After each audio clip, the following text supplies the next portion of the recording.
les recherches montrent qu'à 8, 9, 10, 12 ans, tu n'as pas besoin du meilleur entraîneur, tu n'as pas besoin des meilleures ressources. Temps d'arrêt, le podcast sur l'art et la science du coaching, animé par Coach Frank, présenté par Better Sport. Bienvenue à Temps d'arrêt. Épisode 96, développement du talent numéro 2, l'interaction de l'environnement physique, de la dynamique sociale et de l'engagement des athlètes avec Jean Côté, PhD. Bonjour tout le monde, c'est Coach Frank qui est avec vous et comme vous le savez, mon intention avec Temps d'arrêt, c'est de déconstruire tout ce qui touche de près ou de loin à l'art et la science du coaching. Parce que ma mission personnelle est de contribuer à la performance et au bien-être de tous les entraîneurs et entraîneurs francophones à travers le monde. Je pense sincèrement que j'accomplis ça à travers le podcast d'un côté, mais aussi au quotidien à travers mon travail de conseiller pour des coachs, soit au niveau universitaire, junior et professionnel, mon poste de professeur à temps partiel à l'Université d'Ottawa en Ontario au Canada et ma contribution à la recherche sur le développement des entraîneurs. Si tu es un nouvel auditeur de Temps d'arrêt, je t'invite à t'abonner, évaluer et commenter le podcast sur ta plateforme préférée. Pour les auditeurs loyaux de Temps d'arrêt, je vous dis un gros merci et je vous invite à être un ami en partageant à un ami, comme ils disent en anglais, be a friend, tell a friend. Ça prend 5 secondes et ça va contribuer au développement positif du système sportif. Comme vous savez, dans le mois de mars, comme vous savez pour les gens qui ont écouté l'épisode 95, le mois de mars a été le mois le plus populaire de l'histoire de Temps d'arrêt et ça nous a donné le goût de construire quelque chose qui ressemble à une série d'épisodes concentrés sur le développement du talent. C'est-à-dire qu'on se lance pour l'épisode 95, 96, 99 et 100 sur une série de 4 épisodes qui vont culminer avec plein de constatations sur les pratiques et les principes directeurs dans le développement des athlètes à haut potentiel. Mais l'épisode d'aujourd'hui, si tu es un leader dans une fédération sportive ou une personne qui a à sélectionner, dépister ou évaluer le talent sportif, la conversation va être pour toi. Parce qu'au début, on parle de l'origine du cadre des actifs personnels dans le sport. Par la suite, on parle de l'impact de la grosseur d'une communauté sur le développement des athlètes et aussi de l'intérêt des athlètes pour leur sport et l'impact que ça peut avoir dans leur engagement continu. Et à la fin, on discute de la collaboration avec la Ligue, l'Association nationale de basketball, ce qui serait la terminologie française pour la NBA, et l'importance de l'échantillonnage dans le développement du talent. Je suis bien content de partager avec vous la conversation avec Jean Côté parce que Jean a publié des centaines de recherches qui sont reconnues pour sa qualité dans le monde entier, mais il le fait aussi en étant, en anglais on dirait relatable, en étant une personne humaine avec qui on peut échanger, prendre un verre puis avoir de bonnes conversations. C'est qui ça, Jean Côté? Jean Côté, ça a été un invité dans les débuts de Temps d'arrêt, mais il revient pour une deuxième fois et c'est un professeur à l'école de kinésiologie et des sciences de la santé à Queen's University à Kingston en Ontario au Canada. Ses recherches portent sur le développement des athlètes, le leadership et l'expertise sportive. Jean est titulaire d'un doctorat de l'Université d'Ottawa, il faut le mentionner, et d'une maîtrise de l'Université de Montréal.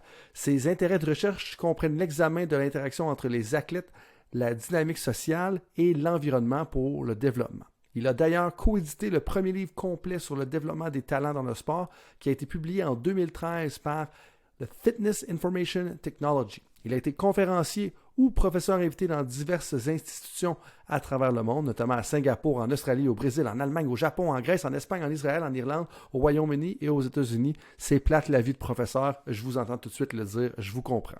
Jean a également aidé différentes organisations internationales en tant que conseiller en recherche ou en rédigeant des documents de synthèse, notamment le Comité international olympique, la Fédération nationale des associations de lycéens d'État, la Société orthopédique américaine de médecine sportive et j'en passe. Ça inclut même la NBA, comme je vous mentionnais tout à l'heure, et la Premier League en Angleterre. Bref, c'est avec grand plaisir que je vous partage ma deuxième conversation formelle, parce qu'il y en a eu plusieurs informelles, avec la grande personne et le grand chercheur qu'est Jean Côté, professeur à l'Université de Queen's à Kingston, en Ontario, au Canada.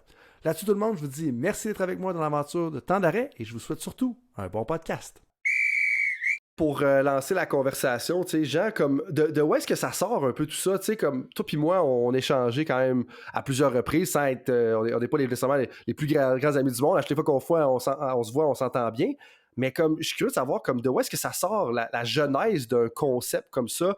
Tu sais, on va parler principalement de la traduction française que j'ai faite du Personal Assets Framework, c'est le cadre des actifs personnels, puis j'ai ajouté la spin dans le sport, mais le cadre des actifs personnels, de Personal Assets Framework, le PAF. Ouais, de où est-ce que ça sort la genèse de tout ça? J'ai été, ça fait un bout de temps que, je sais pas, peut-être là, j'ai commencé à penser à ça peut-être là 10-12 ans. J'ai été invité dans des conférences pour présenter mes travaux, pour présenter la recherche. Et puis, je me rappelle, j'étais dans l'avion et puis j'essayais de conceptualiser un petit peu tous les éléments qui sont importants lorsqu'on parle du développement de l'athlète. Et puis, alors, j'ai fait beaucoup de recherches sur les activités des jeunes, tu sais, le déroulement de l'expertise. Comment est-ce que les jeunes se rendent et deviennent experts ou deviennent athlètes professionnels. Alors, ça, c'était les activités. Et puis, j'ai fait de la recherche au niveau du coaching, au niveau de... Alors, OK, il y a un coach, il y a des activités. Et puis, je pensais surtout nos recherches au niveau du birthplace, là où les athlètes élites sont nés. Et puis, ça, c'est seulement l'environnement physique. C'est où est-ce que tu es né. Ça te donne, mais ça peut donner des avantages à certaines personnes au niveau du sport. Et puis, on a de la recherche là-dessus. Alors, lorsque je regardais ça, je me disais, OK, c'est des choses qui sont séparées. Mais comment est-ce que ça interagit ensemble pour développer l'athlète? C'est là que les gears, les engrenages. Les engrenages sont comme, OK, ces trois choses-là sont ensemble. Mais c'est rien de nouveau. Je pense que c'est un modèle écologique du sport, finalement. Tu regardes des auteurs comme Brofenbrenner, des autres, c'est la même chose, finalement. T'as la personne dans un cadre qui interagit avec d'autres gens, avec les entraîneurs, les parents, dans un contexte. Mais la façon qu'on l'a conceptualisé ici, c'était plutôt les engrenages qui interagissent ensemble pour donner des expériences immédiates. Tu sais, si tu joues au hockey, puis tu fais une pratique au hockey, ou tu fais une pratique au rugby, ou tu fais une pratique, tu as une expérience. Ça te donne. Mais cette pratique-là, c'est le fruit de quelque chose que tu fais pendant la pratique. Tu as une pratique de 60 minutes. On joue, on pratique, on fait de la pratique délibérée, il se passe quelque chose sur la glace. Ça, c'est les activités. Cette pratique-là, elle se passe à un endroit précis. Que ce soit à Gatineau, que ce soit à Kingston, que ce soit à Paris ou à Tokyo. Ou à Drummondville. Faut pas oublier sa contrée natale de Drummondville. Faut pas oublier ça. Alors ça, c'est l'environnement physique. Ou bien ça peut être dehors, l'hiver, ou ça peut être sur un champ de soccer à un endroit. Mais cet environnement physique-là, ça a une influence. Et puis, le sport, ça se fait avec d'autres personnes. Il y a d'autres personnes il y a des coachs, il y a des parents, il y a tes coéquipiers, il y a des adversaires, c'est une partie. Alors, ce que le PAF nous donne, c'est les éléments qui influencent la pratique sportive. Alors, le sport, si quelqu'un arrive de la Lune, puis ils n'ont jamais vu le sport, puis on veut leur expliquer, on leur dit, le sport, il faut que tu fasses quelque chose, que tu pratiques, que tu joues. Il faut que tu t'engages dans une activité. Cette activité-là va avoir lieu dans un endroit précis. L'endroit, ça a plusieurs systèmes, mais c'est un endroit, ça peut être d'une ville, mais c'est un aréna ou un field. Un terrain de jeu. C'est correct. Hey, comme mari d'une Américaine, après ça, travaille à Kingston depuis je sais pas combien d'années maintenant. Comme on se comprend, puis il n'y a pas de Je ne problème. l'ai jamais expliqué en français non plus. Ben oui. Puis au pire, tu dis le terme en anglais, puis je le corrigerai par la suite. Il n'y a vraiment pas de problème avec ça. C'est mieux comme ça. Puis ça se fait avec d'autres gens, avec la dynamique sociale. Là. Alors, c'est ça qui est... C'est un peu ça que...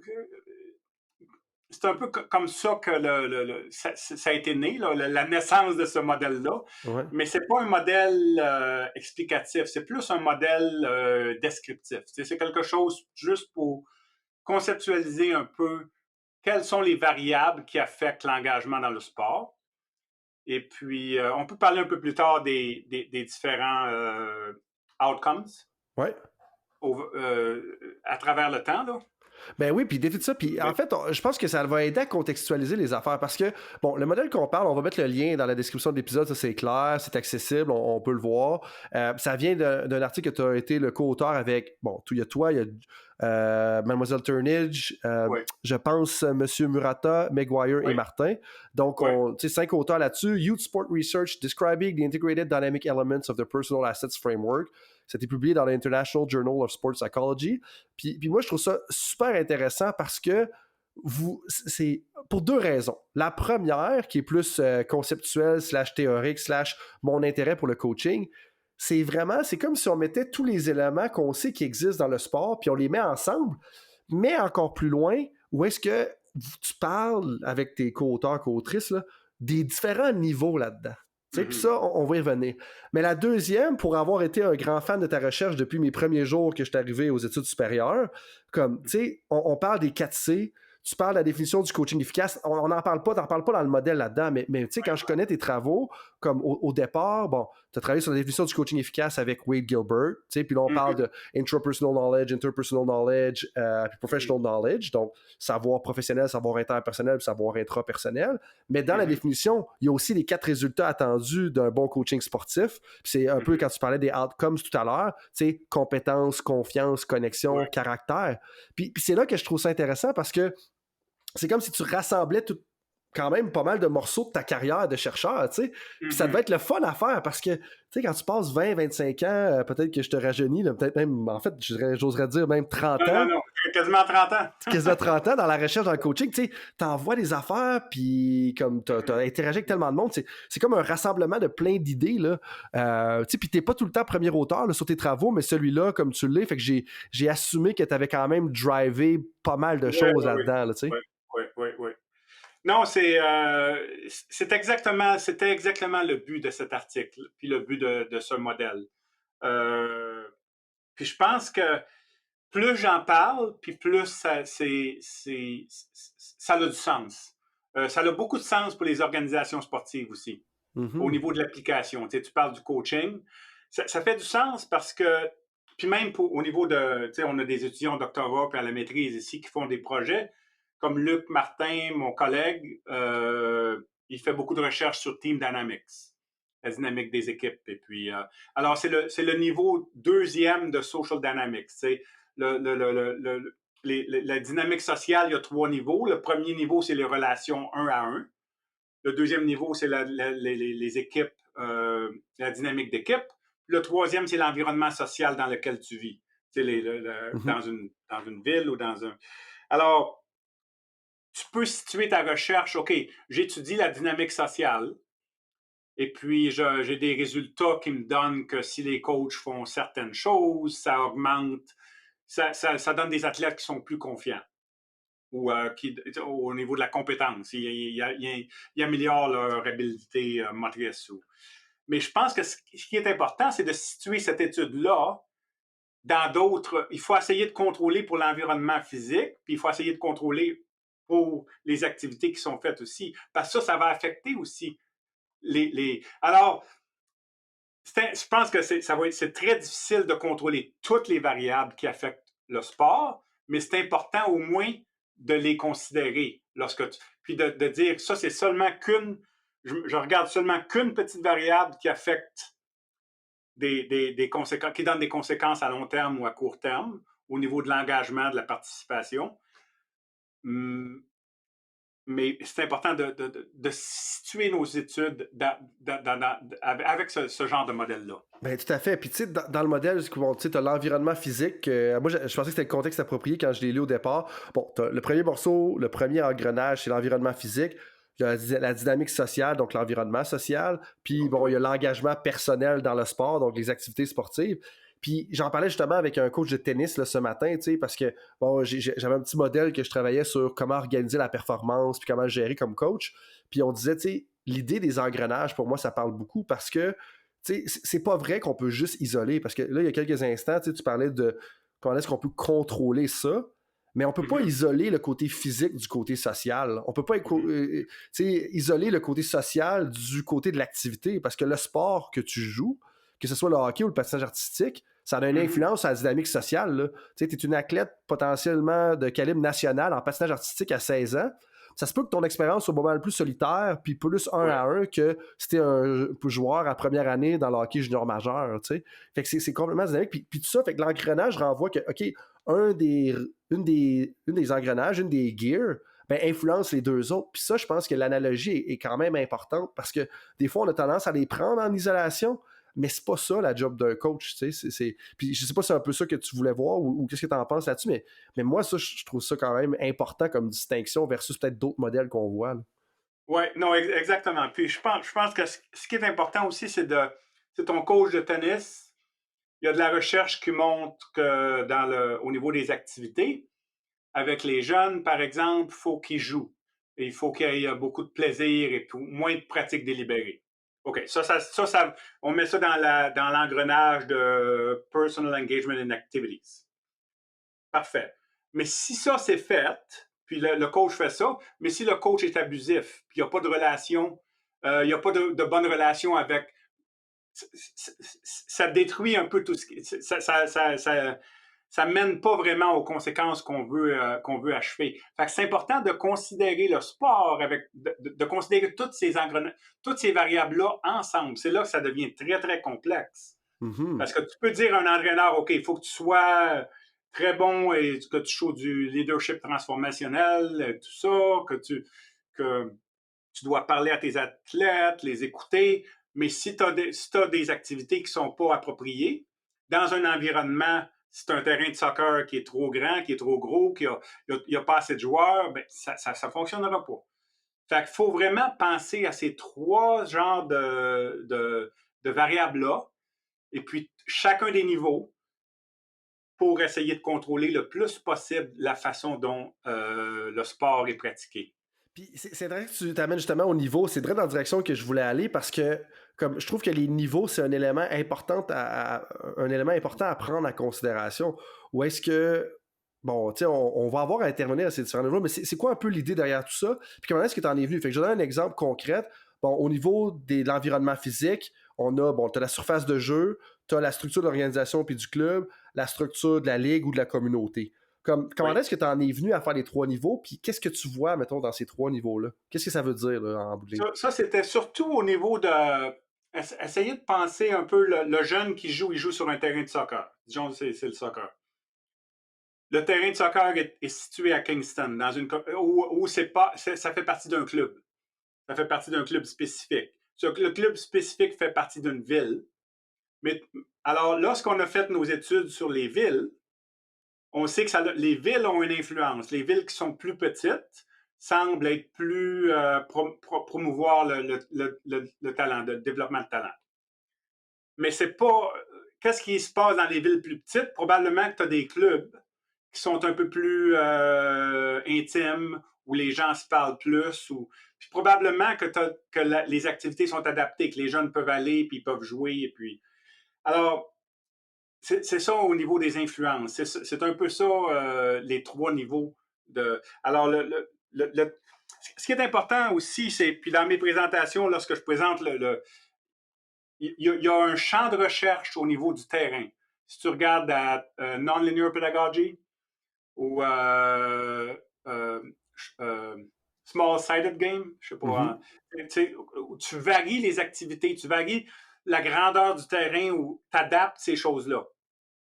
Au niveau du club, il y a des recherches. Les recherches de Henriksen en Norvège, où ils regardent la grosseur d'un club, puis qu'est-ce que les clubs doivent faire pour avoir du succès.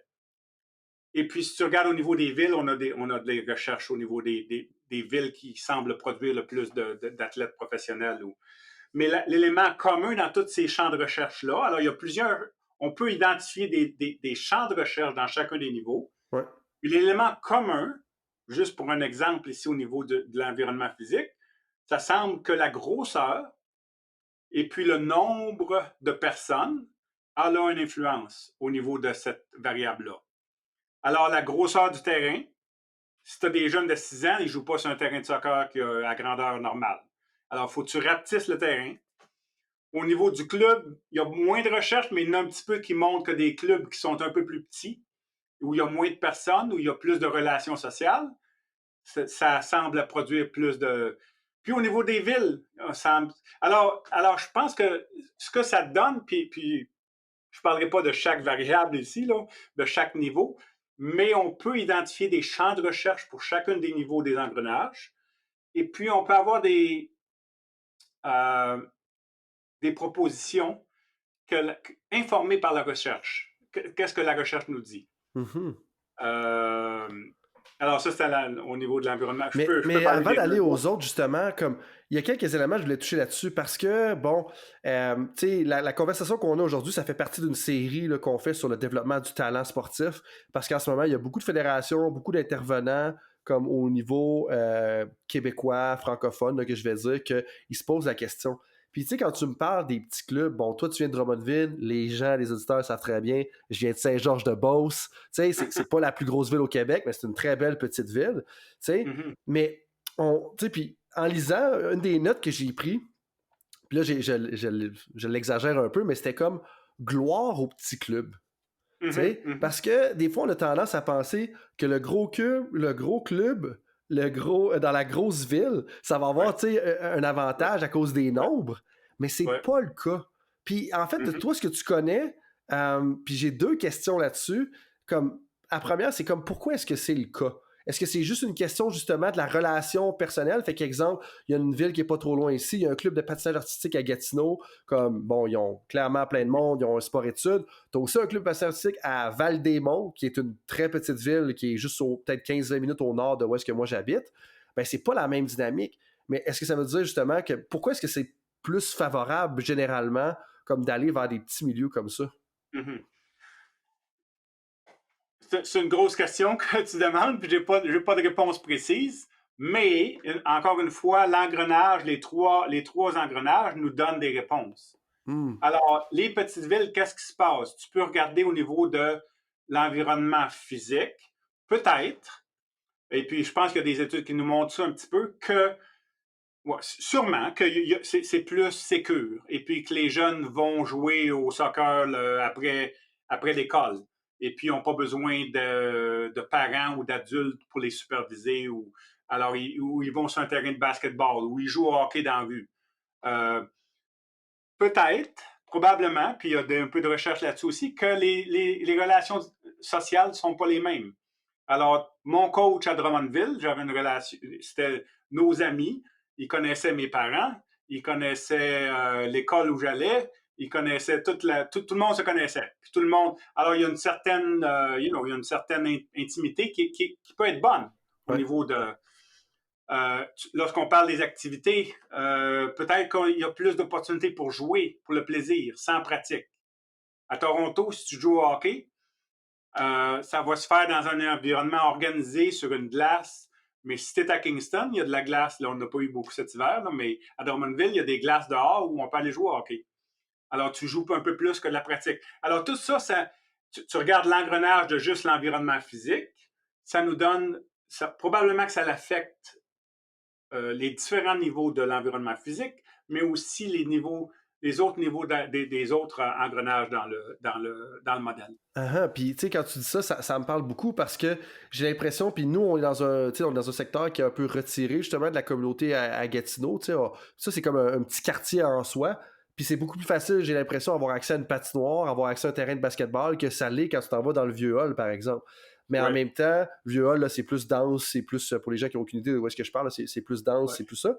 Mais en même temps, tu sais, des fois, il y a des sports comme, j'ai l'impression, le basketball à Toronto, il doit y avoir quand même quelques courts, tu sais, quand même, qui sont disponibles. Là, je stéréotype beaucoup, là, peut-être que je suis dans le champ, mais il y a peut-être plus de courts qui sont disponibles avec des filets en chaîne, là, comme on connaît bien, comme on voit dans les films, ou à New York, par exemple, qui sont peut-être un peu plus disponibles, puis le calibre de jeu est plus élevé. Puis ça m'amène à un point, tu sais, comme le 3e niveau dans l'environnement physique. Bon, il y avait surface de jeu, structure des clubs et organisations, tu as la structure communautaire.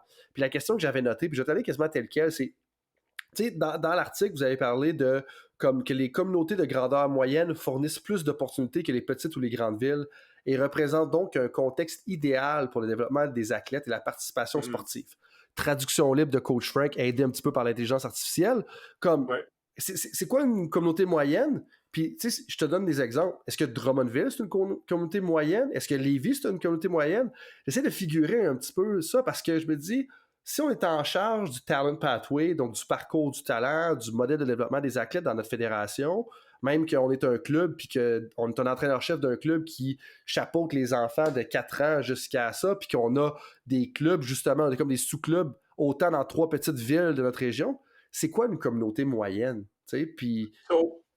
si tu regardes les études qu'on a faites, c'est entre 50 000 et 150 000 à peu près. Okay. Ou 50 000 habitants jusqu'à 150 000, 200 000 habitants. Mais je pense que ce qui est très important de se rappeler avec ça, c'est que c'est pas magique, là.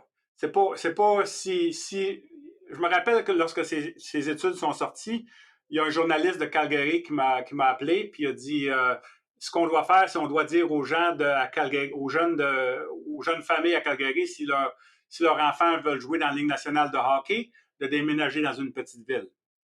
Non, c'est pas l'idée. Alors, je pense que la dimension de la ville, le nombre d'habitants, c'est une réflexion de ce qui se passe au niveau de l'environnement social puis au niveau des activités. Comme un peu comme je l'ai décrit là, un petit peu avant que tu... Alors, mais le nombre de personnes, ça semble entre 50 000.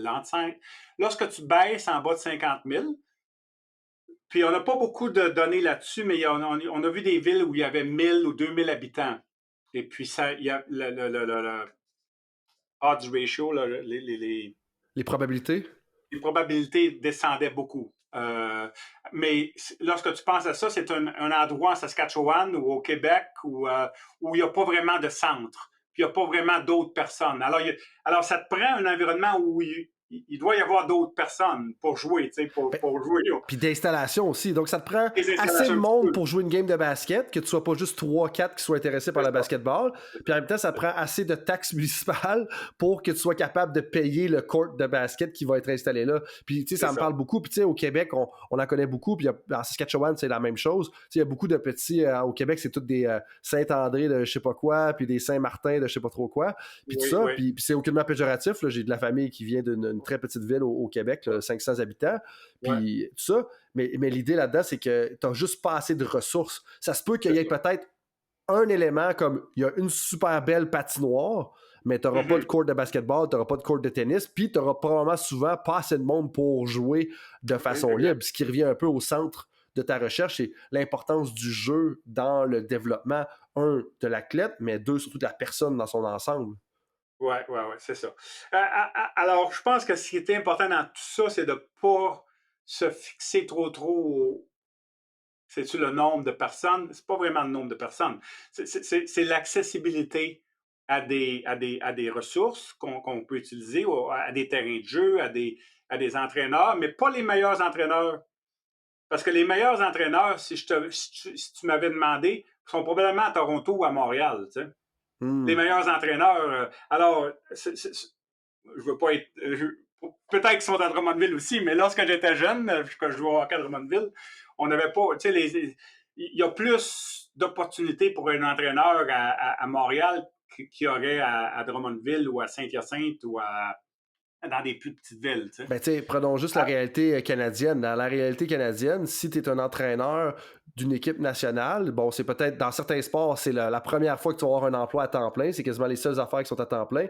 Ben, ça va être centralisé à l'Institut national du sport, ça va être centralisé au Toronto Pan Am Sports Center, ça va être centralisé à Calgary. Fait que la centralisation vient qu'amener que les emplois à temps plein, mais il y a certains sports, comme la natation par exemple, il y en a d'autres que, même des fois le baseball, que des fois les entraîneurs vont être il y a plus d'entraîneurs à temps plein dans certains sports que dans d'autres. Fait que je comprends très bien ce que tu veux dire. C'est rien de péjoratif contre les gens qui coachent dans certaines régions, mais c'est que les gens qui font ça de carrière et qui ont du succès, ben souvent vont être appelés à migrer vers des villes où est-ce qu'il y a de la centralisation. Ce qui est vraiment important dans tout ça, là, c'est de penser que toutes ces études-là, ça s'appelle birthplace, où les enfants sont nés. À un moment donné, si tu es un joueur de tennis à Drummondville, il va falloir que à 12, 13 ans, peut-être avant ça, je ne sais pas, il va falloir que tu déménages pour avoir un meilleur alors, mais c'est où tu commences à jouer et à faire du sport. Et je pense que les recherches montrent qu'à 8, 9, 10, 12 ans, tu n'as pas besoin du meilleur entraîneur, tu n'as pas besoin des meilleures ressources, tu n'as pas besoin de compétition, de voyager pendant 50, 200 km pour aller jouer une partie. Tu peux le faire localement avec les ressources qui sont là. Et puis, mais à un moment donné, il va falloir que tu déménages. Ouais. C'est pour avoir de meilleurs entraîneurs. Puis avoir... Alors, ce qu'on parle ici, c'est surtout ces premières années-là. Qu'est-ce qui donne l'envie, le désir, l'intérêt pour les jeunes de faire du sport? Et puis d'investir dans le sport.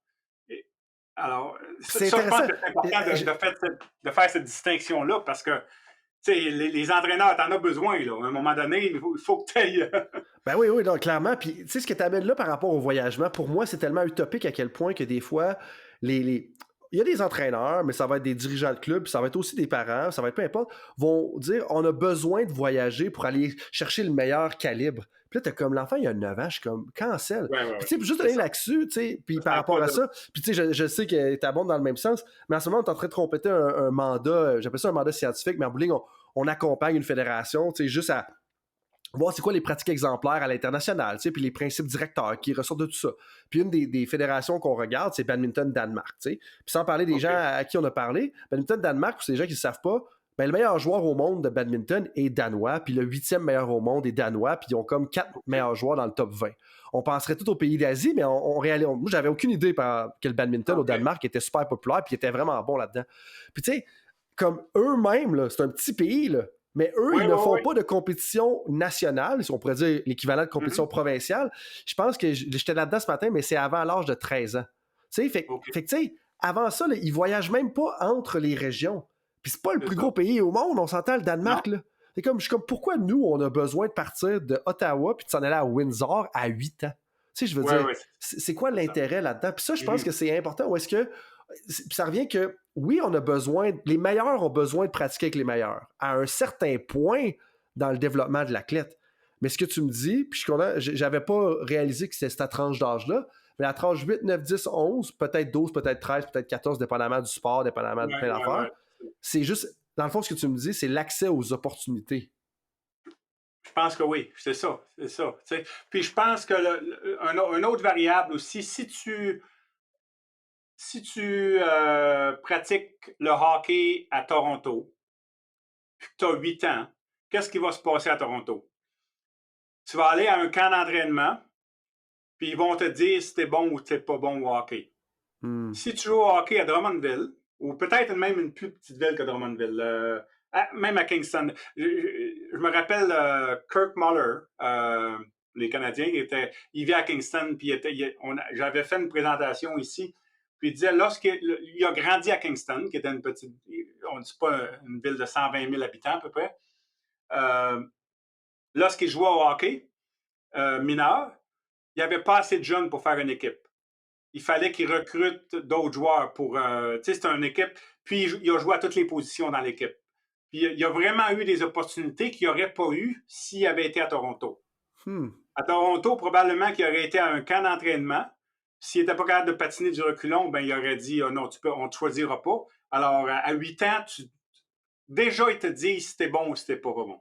C'est basé sur des choses qui ont aucune valeur prédictive, qui sont pas prédictives du succès à long terme. Alors, je pense que ça, c'est un autre gros morceau. Dans ces petits centres-là, souvent, on va sélectionner les athlètes trop vite sur des données qui sont vraiment qu'on connaît pas, qui sont vraiment aléatoires, la grandeur, la maturité ou des choses comme ça, et qui vont changer très vite. Alors, je pense que c'est un autre problème avec les grandes villes. Mais tous ces problèmes-là, ça peut être réglé, là. Tu prends Montréal, on peut créer des petits centres.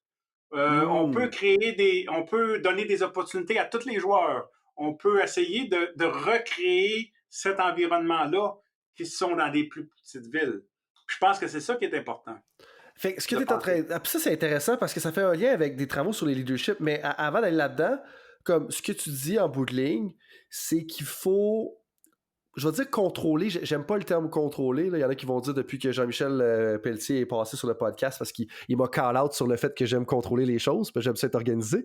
Mais si on met de côté ça, j'aime pas le mot contrôler parce que c'est impossible vraiment de contrôler un système sportif. Là, je veux dire, c'est que, mettons, on prend l'exemple de Montréal, c'est que tu veux peut-être limiter le rayonnement de certains clubs, ou si tu es un club, au lieu d'avoir, mettons, tu es à Pointe-Claire, au lieu d'avoir comme ton club à Pointe-Claire, puis là, tu as tout l'ouest de Montréal, ben t'es peut-être mieux de partir plein de petites branches.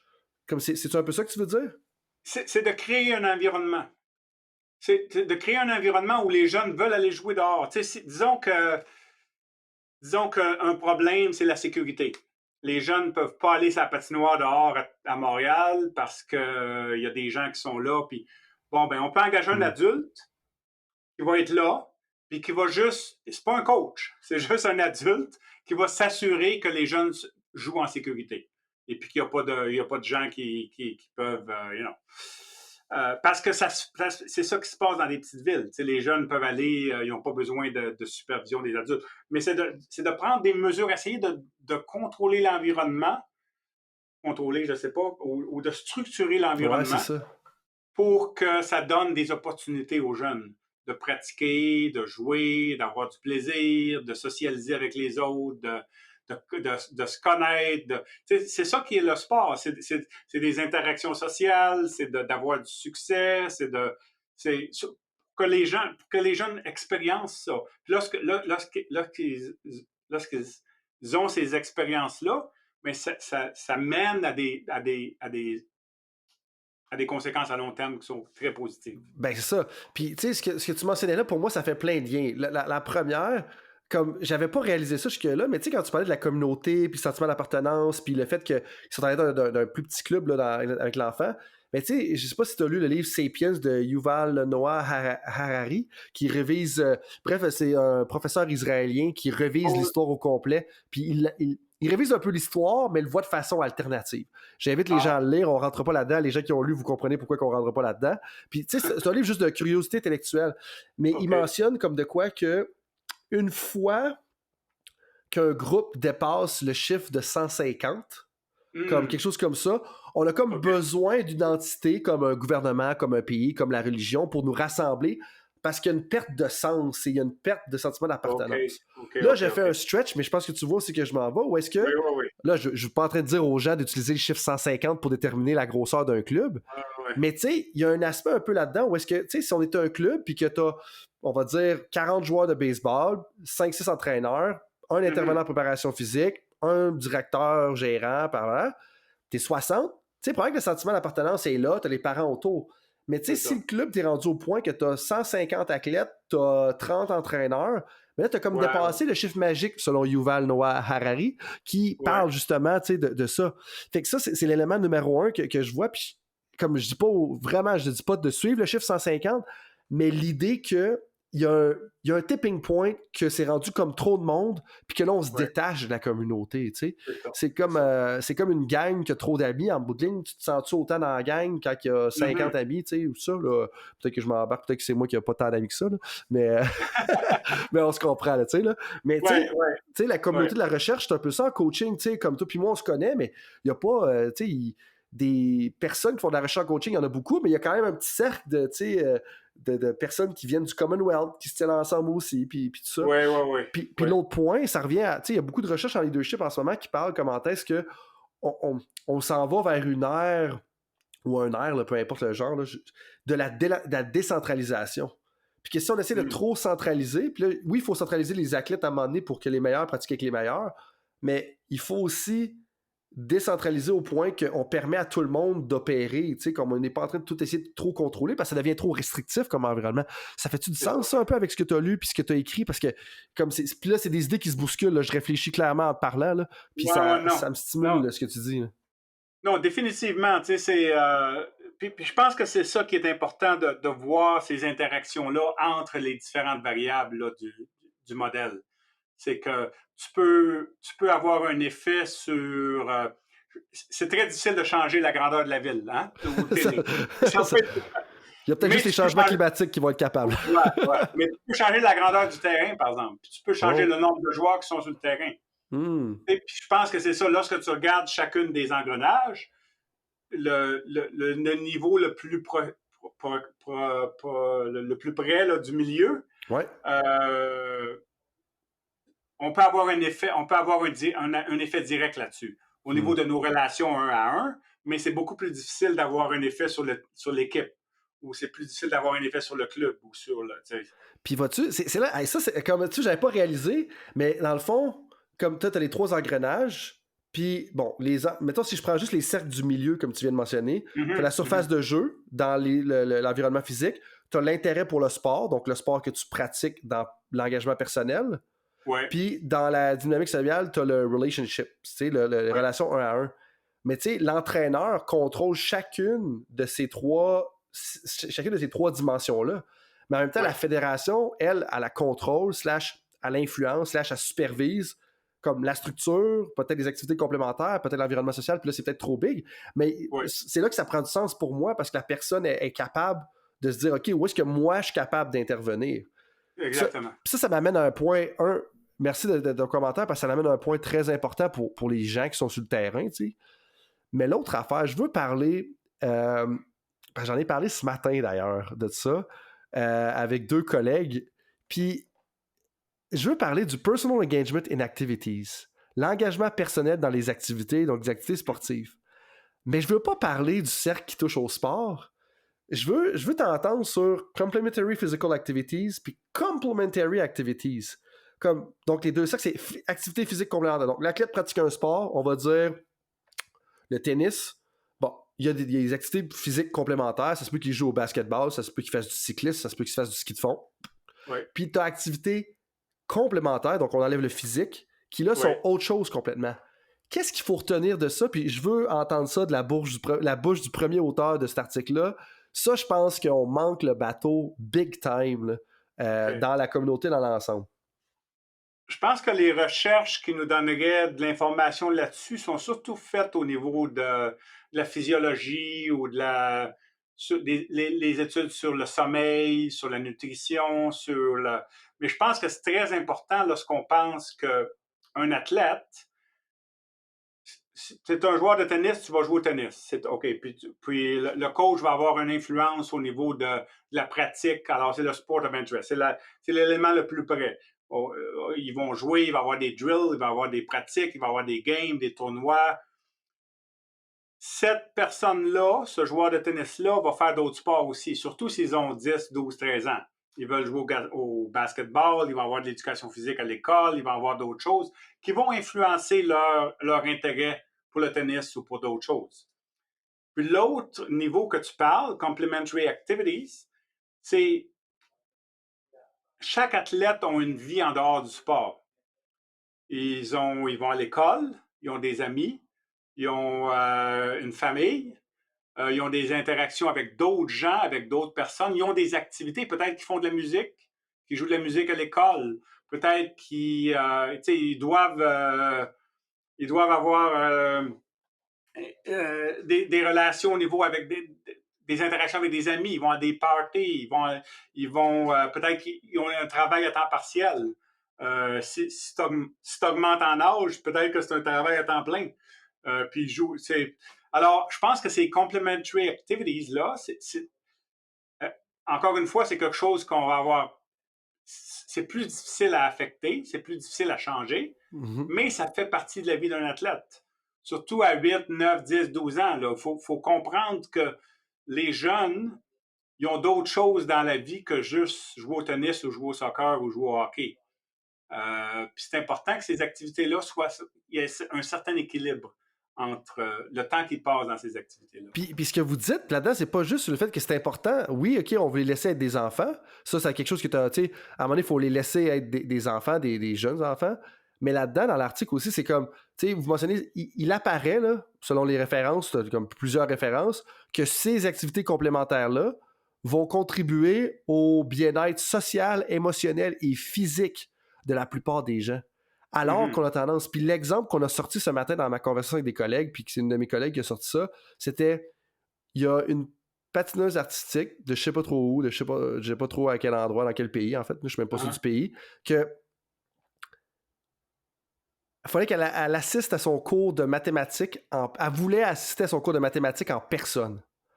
Puis les gens étaient pas contents parce que ça faisait qu'elle allait manquer 2 heures de plus à cause du voyagement, le fait qu'il fallait qu'elle allait le faire en personne, puis là, qu'elle revienne à la maison. Elle allait manquer 2 heures de séance d'entraînement de patience artistique. Puis je pense que la jeune fille avait 13 ans, ou 12 ans, tu sais, quelque chose de même. Puis là, t'es comme... Mais tu niaises, là! Tu sais, comme, il y a des grandes fédérations, en tout cas, bref, on va pas s'éterniser là-dessus, mais tu sais, juste ça, puis fait que non seulement, c'est que c'est pas... c'est normal, c'est juste la bonne chose à faire, les gens ont le droit d'avoir des intérêts autres que juste leur discipline, mais 2, c'est que ça contribue au bien-être, tu sais, émotionnel, social et physique, comme vous le mentionnez, puis 3, ça va kicker l'engrenage de tout le reste. C'est comme pas un détriment au reste du développement du talent. Puis ça, je trouve que c'est un élément important de ce que vous avez écrit là-dedans parce qu'on manque le bateau à certains moments. Là. Non, puis surtout avec les jeunes. Je pense que c'est très différent avec les adultes. Là. Si tu es un athlète professionnel puis tu gagnes 5 millions de dollars par année pour jouer au hockey ou jouer au soccer, je pense que c'est différent. C'est ta vie. Mais lorsque tu as 12, 13, 14 ans, il y a d'autres choses dans le monde là, que seulement l'activité physique que tu fais. Et puis je pense que ce qui est important, c'est... Puis je ne veux pas parler ici contre certains modèles qui existent dans le... Mais je regardais, je ne sais pas si ça a été revisé, mais le Long-Term Athlete Development. Puis des choses qui disent... Puis ils suggèrent à un endroit dans le document que c'est important de faire différents sports. Puis qui est très consistant avec la littérature. Fait plusieurs sports, et puis de jouer, puis d'avoir du plaisir, puis pas seulement du sport organisé. Parfait. Dans un autre endroit dans le document, ils disent que c'est très important aussi de spécialiser dans une activité. Et puis, mais à un moment donné, toutes ces suggestions-là, une journée, ça a 24 heures. Puis les enfants, ils vont à l'école. Puis il faut qu'ils passent un peu de temps avec la famille. Puis à un moment donné, ça n'a plus de sens. Si tu prends une semaine dans la vie d'un enfant de 12 ans, il faut essayer d'être certain que s'il y a 25 heures de sport, il y a d'autres choses il manque du temps là, pour faire d'autres choses. Alors, il y a des choses... Alors, je pense que c'est important, lorsqu'on fait des suggestions comme ça, c'est de comprendre que ça doit être équilibré avec d'autres activités qui sont aussi importantes dans la vie des jeunes. Oui, puis des fois, c'est des problèmes avec les modèles. Comme le DLTA, il y a des pour, il y a des contre, tu sais, puis justement, puis moi, bon, c'est pas le critiquer, moi, je peux le faire. Je veux dire, mais le point avec ça, c'est qu'il y a bien des bonnes choses en bout de ligne là-dedans, mais comme tu dis, c'est qu'à un moment donné, c'est facile de pitcher des recommandations.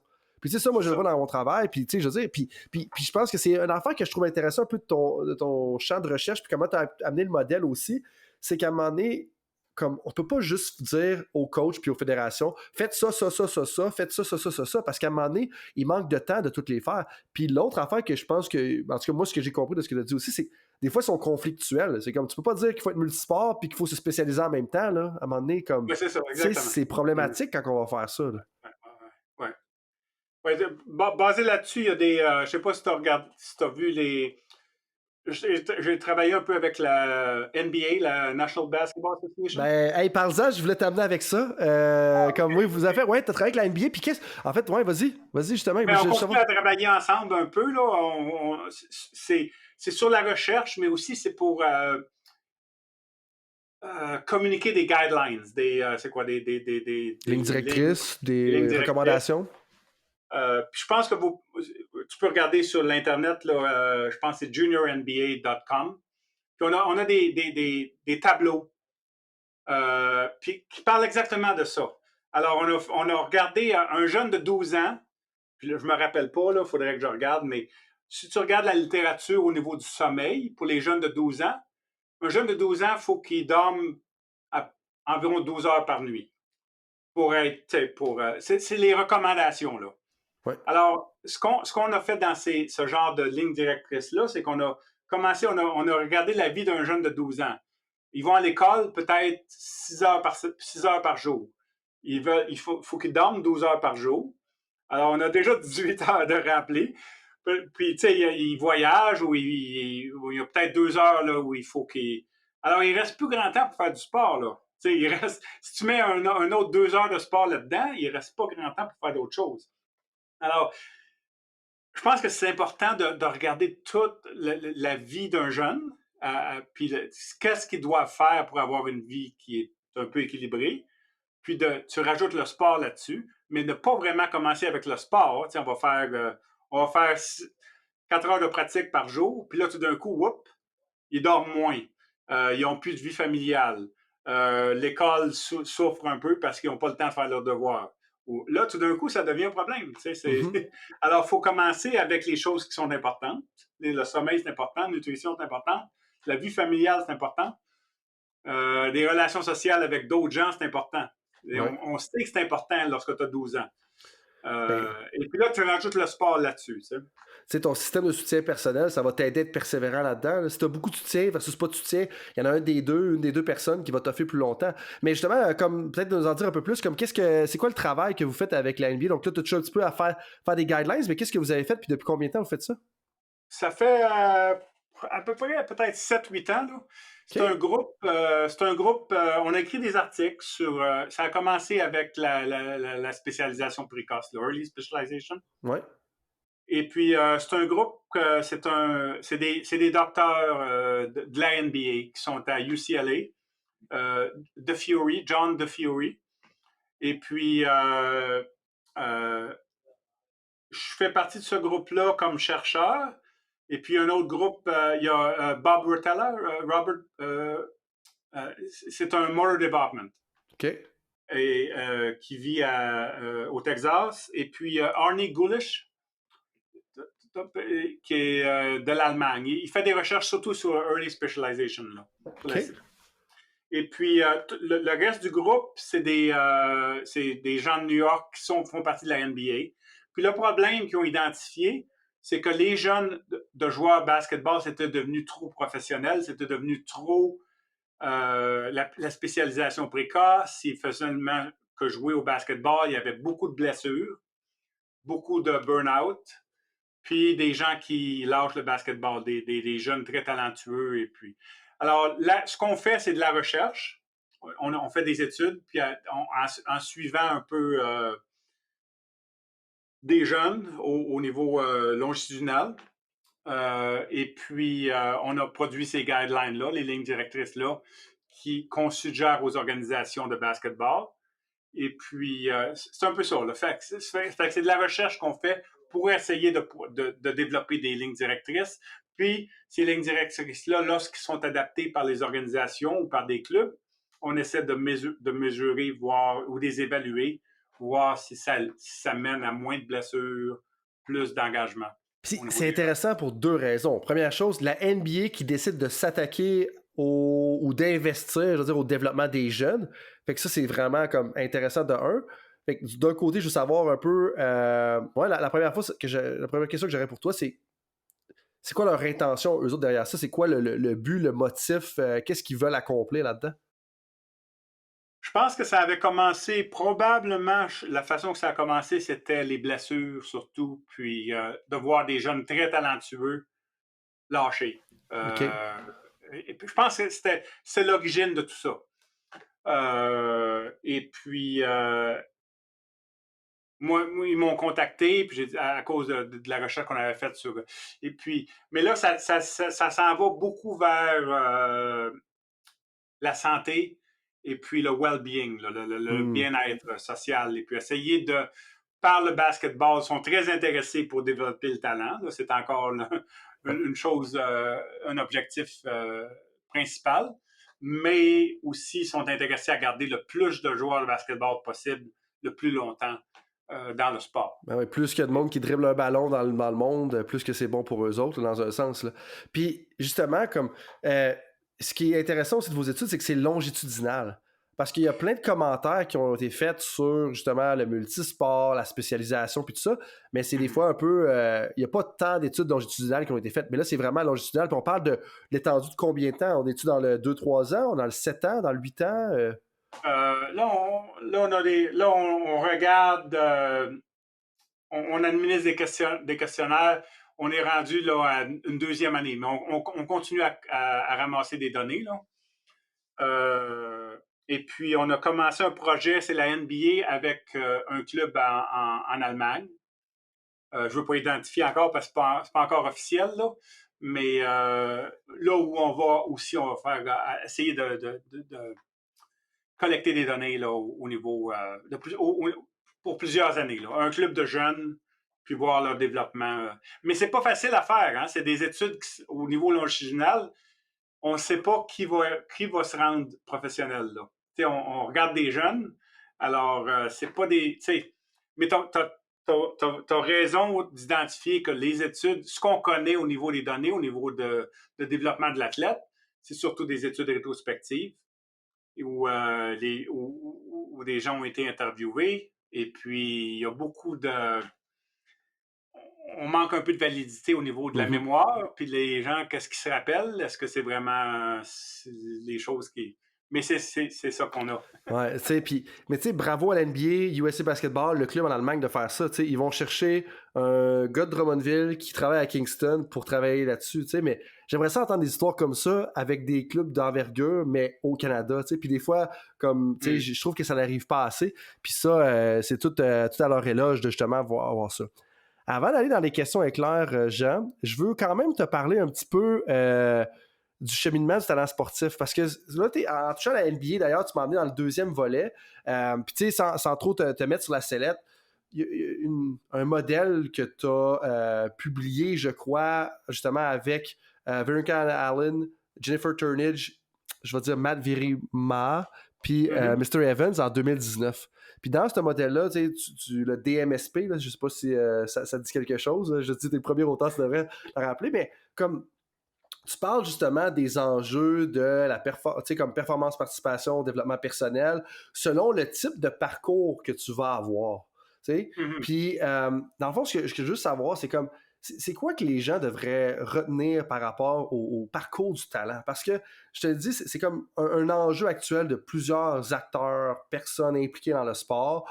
Comme on comprend qu'on doit faire les choses différemment, on ne sait pas vraiment comment le faire. Des fois, on pense que... Des fois aussi, ce qu'on entend, c'est comme « Ah, ben oui, je fais ça, mais ça fait longtemps que je fais ça. » Puis que tu regardes, puis c'est comme « Ben, tu dis que c'est ça que tu fais selon la citation, mais pas sûr que c'est ça, tu sais. » Fait qu'est-ce que les gens devraient retenir de ce modèle-là qu'on va mettre aussi en référence, là, mais... Puis tu m'en avais parlé, puis je vais te renchérir là-dessus, mais moi, ça m'avait beaucoup parlé, un peu l'approche que tu avais par rapport à ça.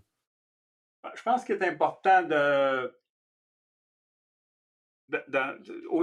au niveau de développement de l'athlète élite, ce qui est important de considérer, c'est que c'est certain que ça prend du temps.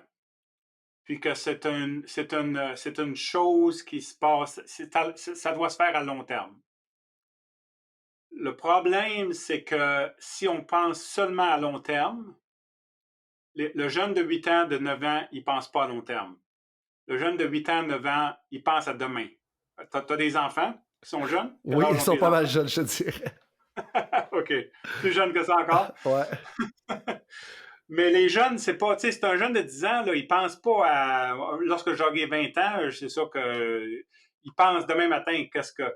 Alors, je pense que des fois, on perd un peu le but du sport lorsqu'on pense seulement dans 10 ans, dans 15 ans, dans 12 ans. C'est ça qui doit se passer. Alors, pour que tu sois bon dans 12 ans, aujourd'hui, il faut que tu fasses ce genre d'activité-là. Attention, il faut faire attention à ce genre. Alors, ce qui est important dans modèle de développement de l'athlète, c'est de penser au développement de l'intérêt, de maintenir l'intérêt, d'être certain que les jeunes maintiennent le plaisir, l'intérêt, la passion pour le sport, puis le développement à long terme, ça va se passer. Ça va arriver. Mais des fois, les entraîneurs doivent faire des choix dans leur activité. Ils doivent faire des choix dans le genre de choses qu'ils vont faire. C'est certain que si tu es un joueur de tennis, si tu veux augmenter ton revers, si tu veux améliorer ton revers, là, probablement qu'il y a des genres de drill que tu dois faire qui vont améliorer ton revers. Mais il y a peut-être des genres de jeux que tu peux qui seront peut-être pas aussi optimales pour augmenter pour améliorer ton revers, mais qui va procurer beaucoup de plaisir puis qui va développer de l'intérêt. Alors, c'est le genre de décision que les entraîneurs doivent prendre. Ils veulent que le jeune revienne demain matin avec un sourire. Mais puis le lendemain, puis le lendemain. Puis je pense que c'est ça dans le Personal Assets Framework. On a ce genre de objectifs à différentes timelines, à différents temps.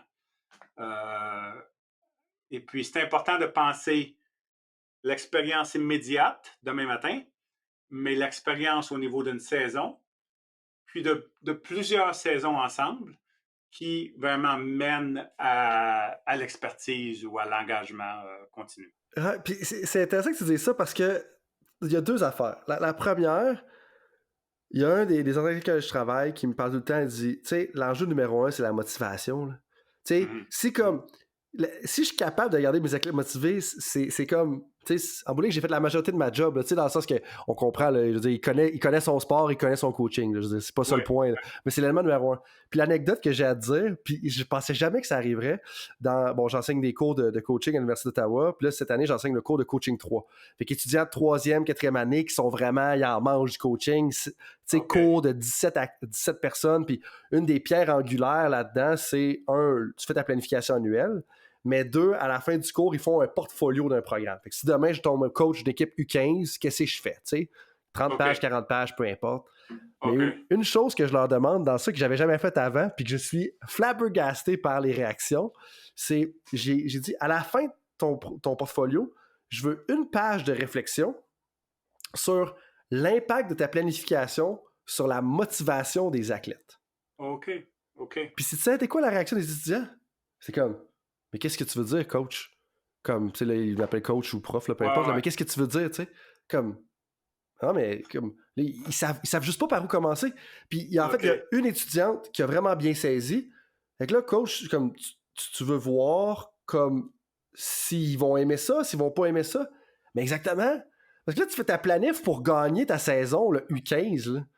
Mais tu vas-tu toutes les casser en cours de route? Fait que mon point, c'est pas de la changer, mais à la fin, tu sais, de te poser la question, comme, OK, ça va-tu être le fun de faire ce programme-là ou ça va être performant?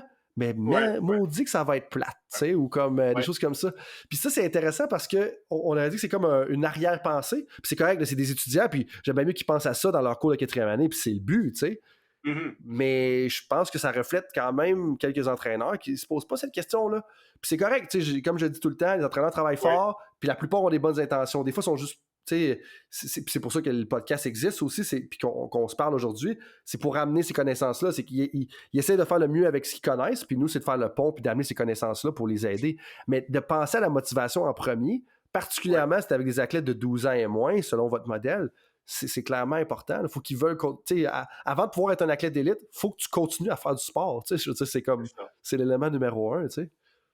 Non, puis tu parles de motivation, puis c'est super. Puis, mais il y a une théorie de l'intérêt qui est super parce que ça inclut la motivation là-dedans, là, mais le développement de l'intérêt. Puis ça a été fait en éducation, dans le domaine de l'éducation, là, plus au niveau de l'enseignement. Mais il y a 4 stages au développement de l'intérêt. Puis la première, puis deux grands stages qui ont deux sous-catégories. Là. Mais le premier sous-catégorie, le premier grand stage, c'est le situational interest. tu développes l'intérêt basé sur la situation dans laquelle tu es.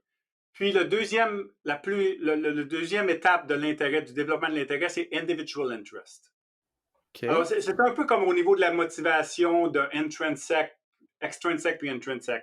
Okay. Mais ce que ce modèle-là nous donne, c'est que lorsque les jeunes ils commencent le sport, il faut leur donner, puis ça rejoint tout ce qu'on a parlé aujourd'hui. Il faut leur donner un environnement qui va, je sais pas en français, trigger, initier déclencher l'intérêt.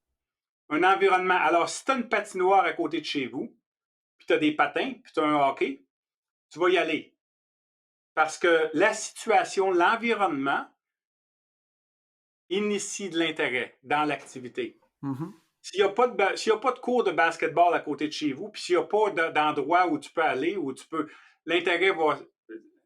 Mais si tu as un terrain de tennis, puis tu peux aller jouer, puis c'est gratuit, puis tu as une raquette que tu ne vas pas payer beaucoup, puis tu as des balles, puis tu vas y aller. Alors, il faut créer un environnement qui va initier cet intérêt-là. Puis, si on est capable de continuer à maintenir cet intérêt-là, à un moment donné, ça devient individuel. Alors, moi, je joue au tennis, j'aime jouer au tennis. Puis, les terrains de tennis sont en face de chez nous, mais si je ne reste pas là, puis si je déménage, je vais essayer je pourrais prendre mon auto, puis aller à 45 minutes pour jouer un match de tennis. Okay. Alors, ça, c'est individual interest. C'est pas la situation maintenant. C'est parce que je veux jouer au tennis. Mais au début, comment est-ce que j'ai développé ça? Parce qu'il y avait des terrains de tennis juste à côté de chez nous qui m'ont aidé à développer cet intérêt-là. C'est comme si les facteurs externes vont influencer l'initiation, le déclenchement de ton intérêt, qui va finalement te transposer que là, toi, tu l'as, puis là, tu peux faire 2 heures de route, t'en venir à Gatineau si tu veux jouer au tennis aussi, il n'y a pas de problème. Mais tu sais, c'est ça. Mais je comprends ce que tu veux dire. Ah, intéressant. Ouais. Je pense que c'est intéressant de penser comme ça au niveau du sampling. Au niveau de l'échantillonnage, au niveau de donner une chance aux jeunes de faire différentes choses pour qu'ils peuvent expérimenter différentes activités. Alors, si je joue au baseball, je joue au basketball, je joue au tennis, je joue au cricket, je joue à ça, puis bon, j'aime vraiment le basketball parce que c'est proche de chez nous, c'est facile, j'aime les coachs, mais ça permet aux jeunes d'expérimenter des choses, puis de vraiment de voir c'est quoi l'intérêt, là. Mm-hmm. J'aime le sport d'équipe ou j'aime le sport individuel, ou mais si on n'essaie pas, si on est... C'est de rendre les opportunités accessibles. Tu aimes le vin ou la bière, mais tu veux échantillonner, tu veux essayer... Tu n'achètes pas une bouteille, puis tu essaies de t'essayer des choses, puis de... Le meilleur exemple, c'est quand tu vas au sushi à volonté. Tu les prends toutes, puis après ça, tu défigures, puis après ça, tu recommandes ceux-là que tu as besoin. Puis tu espères que tu as 3-4 amis avec toi pour pas avoir de gaspillage et de pénalité à la fin. Mais exactement, moi, c'est les whisky, tu sais. Tu enchaînes les différents whisky, puis à un moment donné, tu comprends que le Suntory, c'est ton préféré, puis c'est correct, tu sais. C'est correct.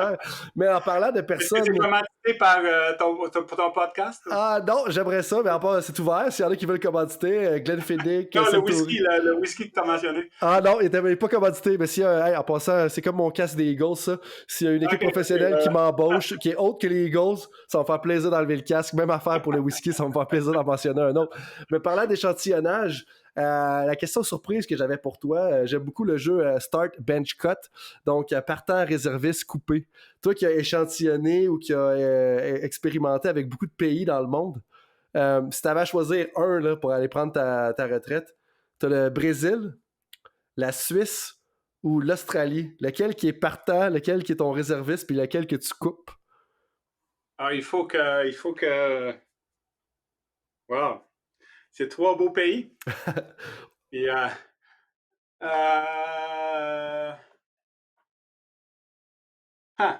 si tu demanderais la même question à ma femme, peut-être qu'elle n'écoutera pas le podcast. Elle n'écoutera pas, c'est correct. Probablement l'Australie, mais c'est loin. Tout à fait. Il y a beaucoup de facteurs à considérer. C'est juste la sécurité, il y a des pays que tu as mentionnés là, qui sont... Mais l'Australie, c'est un super de beau pays. Et puis, ouais. Tout à fait, tu fais bien de dire ça en plus avec le gilet de Cricket Australia. Toi qui as eu à collaborer avec plusieurs organisations en Australie d'ailleurs. Puis, 3 questions, tu sais, juste pour terminer, qui aident les gens un peu à te connaître parce que, bon, comme on vient de le faire, bon, toi, je suis peut-être un peu plus vin ou bière, mais il me semble que tu étais bien ça la bière, en tout cas, quand on s'est vu, mais on va pas trop rentrer dans les histoires du Japon. Mais ceci étant dit, pour que les gens apprennent un peu plus à te connaître, tu sais, puis voir un peu comme la personne qui se cache derrière toute la recherche depuis 30 ans, comme tu mentionnais. Donc, si tu pouvais retourner en arrière et te donner un conseil à toi-même quand tu avais 22 ans, ça serait quoi? 22 ans, hein? Ça peut être 23, là, c'est correct, c'est un chiffre arbitraire.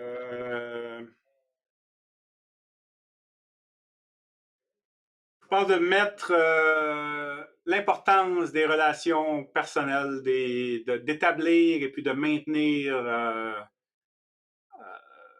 les relations avec les gens. Je pense que c'est quelque chose peut-être que j'ai réalisé un peu plus tard dans ma carrière. L'importance de... Lorsque tu fais un doctorat, lorsque tu fais de la recherche, c'est important de bien connaître les méthodes, de bien connaître la recherche, mais aussi c'est important d'avoir des relations qui permettent d'avoir une équipe ensemble qu'on peut travailler. Et puis, ouais, je pense que c'est important pour les jeunes de réaliser ça. C'est pas juste des compétences. C'est intéressant que tu dises ça parce que pour moi, comme j'ai trouvé justement, c'est quelque chose, tu sais, comme quand on va dans les conférences, comme tu es capable de parler avec tout le monde et tout ça. Puis justement, tu sais, je dois te dire un gros bravo parce que, tu sais, la qualité de la recherche que tu fais précède la quantité. Il y a de la quantité, là, don't get me wrong, t'en as quand même publié 1 ou 2. Je suis pas sûr que j'ai même pas compté, mais tu vas en haut de 100 facilement. Là. Mais tu sais, la qualité puis la quantité, mais tout aussi avec l'humilité puis l'accessibilité. Puis ça, pour moi, c'est une belle richesse. Puis ça va avec un peu ton commentaire, tu sais, de pouvoir entretenir des relations avec les gens. Que, tu sais, c'est pas tous les chercheurs là, dans le monde là, puis qui sont comme ça quand ils ont la qualité du dossier académique que tu as. Puis vraiment, tu sais, je te lève mon chapeau. C'est vraiment quelque chose de qui pour moi, est inspirant. Puis c'est important de toujours garder parce que c'est déjà plus le fun de pouvoir parler avec tout le monde. Mais en parlant justement de ton CV académique, qu'est-ce qui te rend le plus fier de ta carrière jusqu'à maintenant ou même de tes contributions?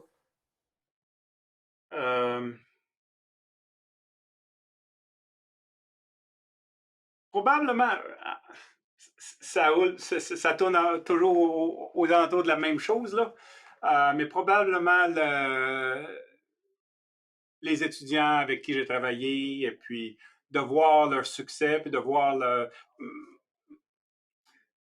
Je pense ce qui me rend le plus fier, c'est des amis. Les étudiants avec qui j'ai développé, qui sont venus travailler à Queen's avec moi, qui ont fait leur doctorat, leur postdoc. Il n'y a pas personne chaque personne, j'aime les rencontrer, j'aime passer du temps avec eux. Et puis on a une relation amicale et puis je pense que c'est très important pour moi. Ils viennent du Brésil même pour aller travailler avec toi, là, tu sais, quand même, tu sais, je veux dire, c'est quand même significatif. Mais ça je pense que c'est quelque chose que... On a fait des choses, on a publié, on a fait des conférences, écrit des livres, mais c'est les relations que j'ai pu maintenir avec ces gens-là. Et puis, c'est des amis, là. C'est des gens que... Ouais. Super. Puis la dernière question, je l'ai posée seulement à une personne à date, qui était André Lachance, parce que je me sentais assez confortable avec lui pour poser cette question-là. Je vais te la poser à toi, mais je vais t'expliquer un peu le thinking derrière ça.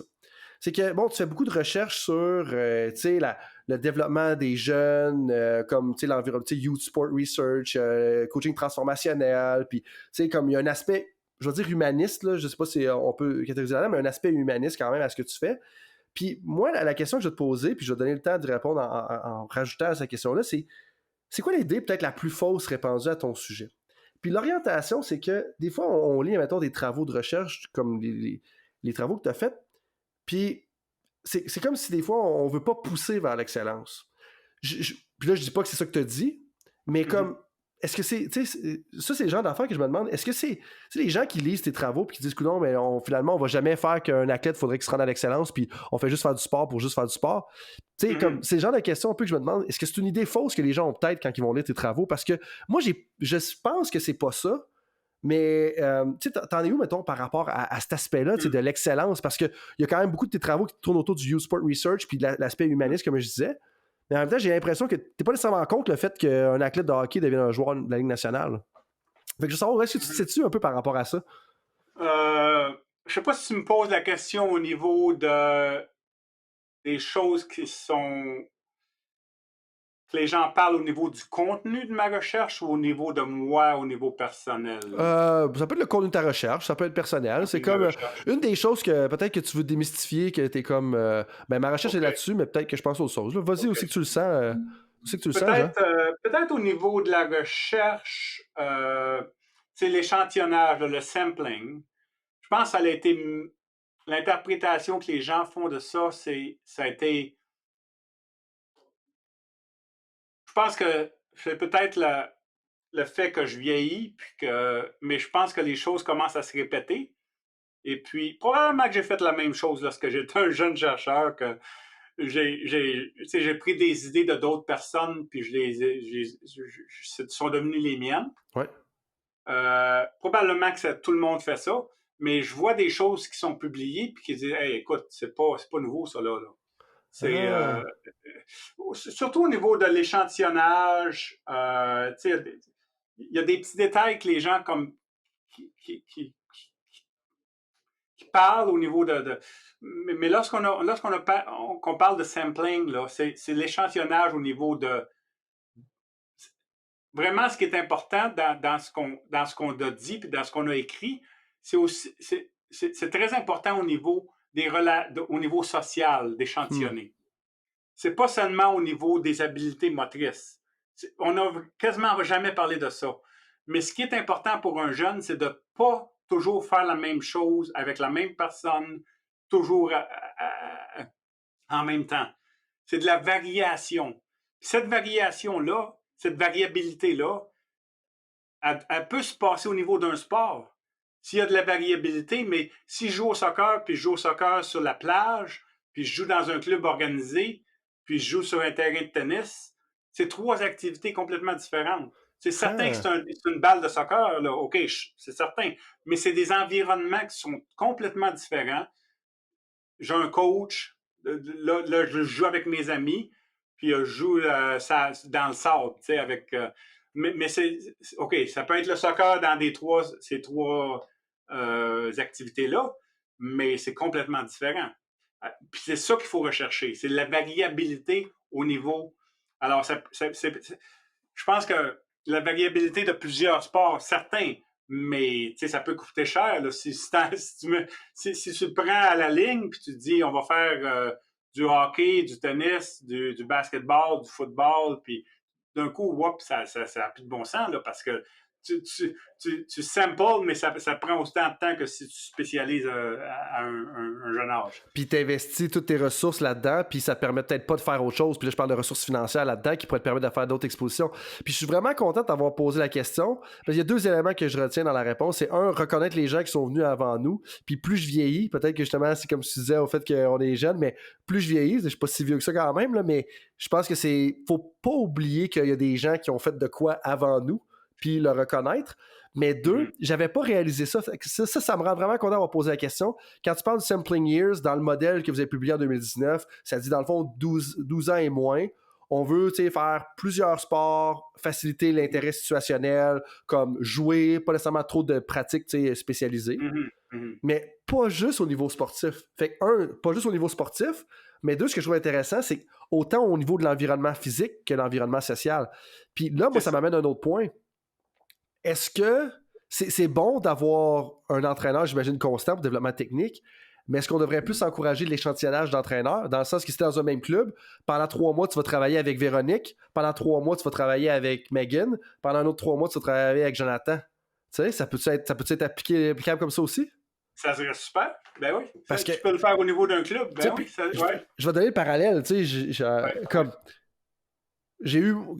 on va dire 3 coordonnateurs défensifs en 4 ans comme coach de football, tu sais. OK. Puis comme joueur de football au niveau universitaire. J'ai joué 4 ans universitaire, devenu capitaine de l'équipe. Mais dans ces 4 années-là, j'ai eu 3 coachs. Donc, j'ai appris 3 systèmes de jeu. Mais tu sais, là, c'est une anecdote, là. Mais le point avec ça, c'est que l'intelligence tactique que tu développes sur ton sport, quand tu as 3 entraîneurs différents, versus Puis j'ai un collègue avec qui j'avais parlé que quand tu as le même entraîneur puis que tu arrives d'une région où est-ce que au secondaire, tu joues le système d'équipe universitaire parce que tout le monde a joué dans cette équipe universitaire-là. Au cégep, tu joues le même système que l'équipe universitaire parce que tu as joué dans ça. Puis à l'université, tu joues ça. Puis là, tu arrives d'impro. Puis là, c'est complètement différent. Mais tu arrives d'impro, l'adaptation est beaucoup plus difficile parce que ton échantillonnage tactique, là, c'est un aspect. On s'entend que tu parlais de 12 ans et moins puis qu'on veut toucher à plus de choses que juste le côté tactique. Mais ça, pour moi, c'est une anecdote qui démontre le point que tu dis où est-ce qu'il faut échantillonner dans plus de choses que juste le côté sportif. Donc, je suis vraiment content d'avoir posé la question, Jean, parce que ça amène un élément, de clarification sur ta recherche. Là-dessus, ça fait déjà un bon bout qu'on se parle. Je veux respecter mon engagement, mais je te laisse le mot de la fin. Est-ce que tu as quelque chose que tu aimerais que les gens retiennent, là? Non, pas grand-chose. Je veux te remercier encore pour le bon temps, les bonnes questions et puis les bons sujets de conversation. Ça a été super. Puis ça me fait vraiment plaisir de parler de tout ça. De parler de tout ça en français aussi, c'est comme je parle pas je parle pas de ma recherche en français souvent. Alors ça a été un plaisir et puis merci beaucoup. Salut tout le monde, c'est Coach Frank avec un petit rappel pour vous avant que vous partiez pour vos autres projets de la journée, que ce soit une pratique ou un entraînement. Est-ce que vous voudriez recevoir une petite réflexion de ma part par courriel? Est-ce que vous aimeriez ça vous faire challenger dans votre travail?